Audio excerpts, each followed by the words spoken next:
Today we'll be talking about the modification industry, and no, I will not be covering the aspect of what is legal or illegal. That has been covered by multiple videos on YouTube. This video is from the perspective of an automobile enthusiast, from a perspective how this industry can benefit India as a whole with reference to the economy and employment. Again, there are always two sides to a coin, and I would love to hear your comments in the comment box. Let me explain why I feel this no modification rule is absolutely an absolutely unrequired regulation for us Indians. I'm going to give you a live example. This is my modified Yamaha. I have kept the chassis stock. The suspension has been risen, but the suspension is stock as well. The exhaust is stock as well. This bike is no threat to anyone. This bike is maintained much better than most of the bikes that are like 2 or 3 years old. But I will be stopped every time. Why? Because it's modified. Reason? Because it's modified. Is it unsafe? Absolutely not. Are my indicators not working? Absolutely not. Are my headlights not working? Absolutely not. But it's modified. My friend uses a 10-year-old Splendor. His bike is in horrible shape. His brakes don't work. His headlight is as good as a torch. But his bike won't be stopped because it's stock.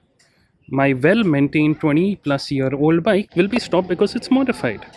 Now, let me tell you how this bike has contributed to the economy directly or indirectly. This bike has costed me approximately a lakh to make, and out of a lakh, at least 30% goes in manual labor force.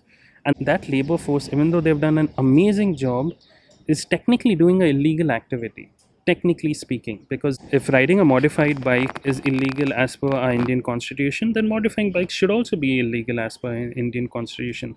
So in order to make this Yamaha the condition that she is, I have invested approximately 70,000 rupees in spare parts. And now this 70,000 rupees is 70,000 rupees worth of inventory sold by various small shopkeepers. Hence, in the process, them earning a certain amount of profits on the material sold. People would say 70,000 is a really small amount, nothing that changes anything. But you got to understand, every drop makes the ocean. Just assume 10 lakh people like me get motivated to modify their own respective vehicle, or to upgrade their own respective vehicle, or to personalize their own respective vehicle. 10 lakh people into, maybe people may not spend 70,000. Some person may spend 10,000. Another person may spend another 2 lakh rupees on their bike. Look at the amount of contribution the modification industry can make. I'm talking directly to the government. I'm not even talking about the contribution towards unqualified labor. Do not mistake them as unskilled. They are unqualified laborers, but have a lot of skill in them. Now you got to understand, the people who modify these bikes are usually the ones who come from their own respective villages, who have learnt the skill from bottom up. They have not got the educational qualification required for any 9 to 5 job. Even if they do manage to study, say, till the 10th or 12th, their educational qualification is as good as worthless in a city like Mumbai, because everyone knows how good government schools are over there. So they are the ones who come to places like Mumbai. They are the ones who learn how to fabricate, and they are the ones who get paid by clients like me to modify their own respective bikes. I'm giving them an opportunity to earn. Like me, thousands of other people are giving them an opportunity to earn. And because they are earning, they are not doing any other illegal activities like robbing, stealing cars, or doing anything else. But because I contributed, say, approximately 20 to 30,000 in the labor force. So, and that 20 to 30,000 is obviously, as I mentioned, is going to be consumed by the government in indirect taxes. After doing all of this, I'm the one who gets stopped at a signal because my bike is modified, which is absolutely stupid. Now, this is just one small aspect that I'm trying to cover. Now, I have created a scrambler. My interest in off-roading increases. Because my interest in off-roading increases, maybe say an entrepreneur realizes, like me, there are 10,000 other people in India. He creates a track for off-roading specifically, a private track specifically for off-roading. Because he creates a track, employment is generated over there. People get employed. Now this is an example of my scrambler. Someone creates a cafe racer. Someone is interested in a drag race because they have increased the power accordingly. Another entrepreneur realizes, okay, like this person, there are 10,000 other people. Come on, let me create my own personal private racetrack. Employment is generated over there. When the youth looks into anything, the and considering India has the maximum amount of young people, older people will start investing in parks, will start investing in racetracks, will start investing in dirt road tracks, will start investing in proper customization shops. Do you think the entire automobile industry in America, which supports a massive percentage of the employment, was created overnight? No. The government allowed people to explore, the government allowed people to experiment with their bikes. And that's how employment has been created. Over here, we have Make in India, Make in India, Make in India. But if at all I have to actually make this bike, which I have made, and I have to actually get it registered. Do you know what's the process? Yes, there is a process to get it registered. It is called going with the ARAI. ARAI is the authorized and only agency for testing and certifying any type of new vehicle to be registered in India. Now you have companies like Tata, Hyundai, Maruti who already have a lineup of upcoming vehicles to be certified by ARAI. A normal person like you and me with say their own customized Yamaha or car, we stand no chance to get them certified. Nor do we have the resources, nor do we have the time for such certifications. Give me an opportunity to legalize my modification. There is absolutely no harm to myself or the people around me with this modification. I'm ready to spend 5,000, 10,000 more to get it registered as well legally. But the government is just not giving me an opportunity. I can guarantee if our automobile industry is even 1/10 of that of the United States of America, there will at least be nothing less than say 50,000 jobs being created directly or indirectly. Now let me give you another example that really frustrated me at that particular time. Two examples actually. In 2018, there was a blanket ban on any helmets apart from ISI would be illegal, and that includes helmets that had the DOT certifications. Now, to give you an example, any ISI helmet would range from say 800 rupees to 1000 to 2000 depending on the brand. A DOT helmet, when imported, obviously you do pay import tax contribution to the government. It varies anywhere between say 5000 to even a lakh. Now when you're purchasing a bike that can exceed 200 250 kilometers, not like you're going to use it every time, but I'm talking from an affordability point of view. When you can afford gears to protect your entire body, and you can afford a bike that costs you 20 30 lakh rupees plus, you would obviously invest in a helmet that matches your standard and which is far superior than ISI as well. So there were quite a few riders that were stopped by traffic officials because the helmets weren't ISI. Now, it would not matter if your helmet was a fake ISI, if the helmet could be bent by your very own arms, it would not matter. Quite a few people, especially from the superbike category, were completely outraged, mentioning that their helmets far exceeded the standard of an ISI helmet, but that did not matter to the officials. A rule is a rule. Hence, the emphasis on understanding and creating awareness of the growth of the automobile industry is extremely important. Another example that I would like to give, everyone knows about this. Any Royal Enfield with certified exhaust was stopped. Yes, there are few exhausts that are irritatingly loud, but there are few exhausts that actually make good sound. It's a modified exhaust. Let me remove it and let me smash it. Okay, fine. Smash the exhaust. It's an illegal product. 2 blocks down the lane, there is a guy who sells these modified exhausts. Are you going to do anything regarding that? No. Let them sell. But if you're an end consumer, you are going to be penalized. Now, I'm not only talking about local shopkeepers, I'm talking about companies that are registered on Amazon.com, registered on various websites who are actually paying GST. They are the ones also who manufacture aftermarket exhaust. If aftermarket exhausts are illegal, why is the government happily extracting GST from manufacturers that are making illegal products? If anything is illegal, it cannot be viewed only from the angle of the consumer, it has to be viewed from the angle of the manufacturer. And if at all you do want to shut this, then just be ready for a few thousand jobs being lost simultaneously. It needs to be legalized in a sensible manner. I understand there are certain modifications that just do not make sense. You put a truck's tire in a Royal Enfield and it looks stupid.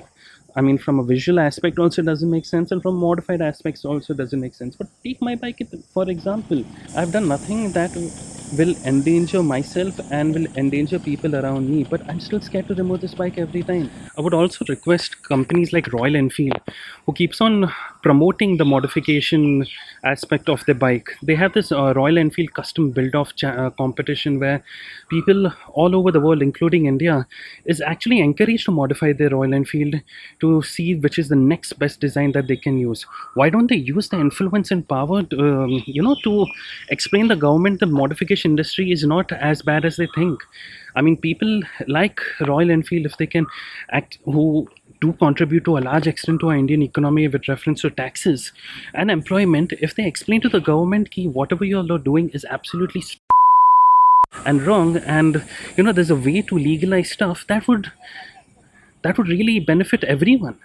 Now, example, I have a Royal Enfield. I get motivated. Okay, fine. Let me modify my Royal Enfield to the best of its capacity. I take the bike 2 blocks away and get stopped by a cop. I'm like, this is what the Royal Enfield company has requested. The cops are like, I don't fucking care. I'm going to impound your bike. Your bike is modified to an extent that it's not even recognized it's a Royal Enfield. Then what do we do? I don't think the CEO of Royal Enfield is going to come down and remove my bike, or is going to compensate for whatever loss I have. It's just like people like us are just thrown to the mercy of the government officials. If someone is having a bad day, you're screwed if you have a modified bike.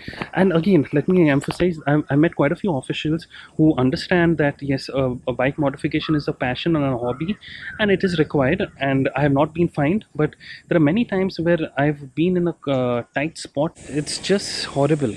In short, it's just horrible for us to express our passion. Let me give you another example. India Bike Week. I'm sure they're paying taxes to the government. That is for a fact. India Bike Week is a perfect example where people come, show their modified vehicles. The Goa tourism industry is boosted. The hotels get booked. People, apart from the hotels being booked, the local businesses, the local, say, restaurants, all of them get benefited. Great for the economy. At that time, the government won't. But moment you remove your modified bike from India Bike Week and you bring it out on the streets, you get penalized again. In the United States of America, there are so many clubs, there are so many gatherings, there are so many charity organizations that are related to automobiles. Why can't we have even 1/100th of that infrastructure over here? If you see the origin of any automobile company, they do not originate out of the blue.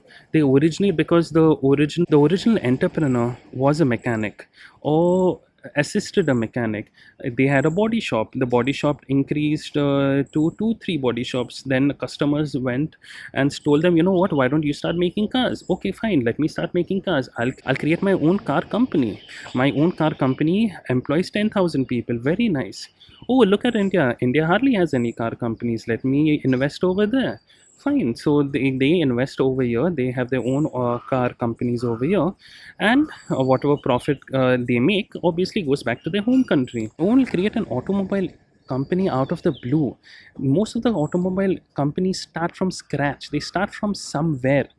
And if you will not allow such potential entrepreneurs to actually explore their skill into modifying vehicles, then you're depriving India of the next potential Dilip Chaparya. Who knows? There would be another 3 4 Tatas that would have come up by now. We are depriving a massive chunk of our population to explore their talent in the automobile industry. The people who are fortunate enough and rich enough to shift abroad, they do.